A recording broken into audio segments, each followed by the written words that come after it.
Well, you are most likely Christian, and I'm a Muslim, and I worship the religion Islam. What is Islam? Well, Islam is a religion, just like Christianity, that was founded in Western Arabia in 610. Oh, okay. So, what is it actually that you guys believe? Like, who is your deity? We Muslims believe in the Islamic God Allah. We believe that He is all knowing, all powerful, and judge of everything in existence.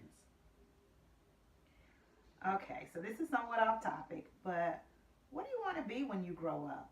I want to be a millionaire. Well, in my culture, our goal of life is simply worship Allah to the fullest. Oh, okay. So, as a Christian, we try to do the same and love our God so we may get to heaven. That's very similar to our God Allah. When we die, we visit Allah on Judgment Day, and we either have eternal life in heaven or punished in hell, similar to your God. Wait. So, does this mean you have never read the Bible? Well, I have heard of the Bible. It is called the Book of Your People. But for us, the book is called the Quran. The Quran? I've never heard of that. Yes, it has 122 chapters and is said to come from Allah and given to the Prophet Muhammad in Arabic writing. The oldest copy dates back to the 9th century. What exactly does the book talk about? It shows how to treat others and teaches us about some of our religious practices. Religious practices. What do you mean by that? As a Muslim, we are expected to do certain things to honor Allah. They are known as the five pillars. And they are? You have the Shahada, where you make a verbal commitment to praise no one but Allah. You have the Salah, a mandatory prayer that males and females must do once they reach the age of puberty. We must pray every day at dawn, noon, afternoon, sunset, and night. A very popular one is the Sayyam, another word for a fast. Typically a healthy Muslim adult during the month of Ramadan, which is most which is like late May through mid June of the Gregorian calendar, where from sunrise to sunset it is total abstinence from eating, drinking, smoking, and gum chewing. One religious practice that the government officials are fond of is zakah. It is a practice of charity that says Muslims, male or female, if financially able, may donate 2.5 of their savings to help the poor. The last of the five pillars is the Hajj. This practice claims that if you are physically and financially able to travel to Mecca and forget all worldly things and devote your attention to Allah. That all seems like it takes a lot of dedication and it sounds pretty interesting. Well, since we probably won't hang out at church, what about a holiday when you could come over, like Christmas dinner? I don't know about Christmas. I don't celebrate Christmas. We have Islamic holidays for ourselves. Oh, okay. What holidays do you observe then? Well, the Eid al-Fitr is a popular holy holiday. This holiday is used to celebrate the end of the Siyam fast. Families, friends, and great amounts of people dress in traditional clothing and fellowship with prayer. Oh, that sounds fun. Any other holidays I might like? The Eid al-Adha is a sacrificial holiday where Muslims will sacrifice domestic animals, typically sheep, goats, cows, and camels, all dressed in their best clothing.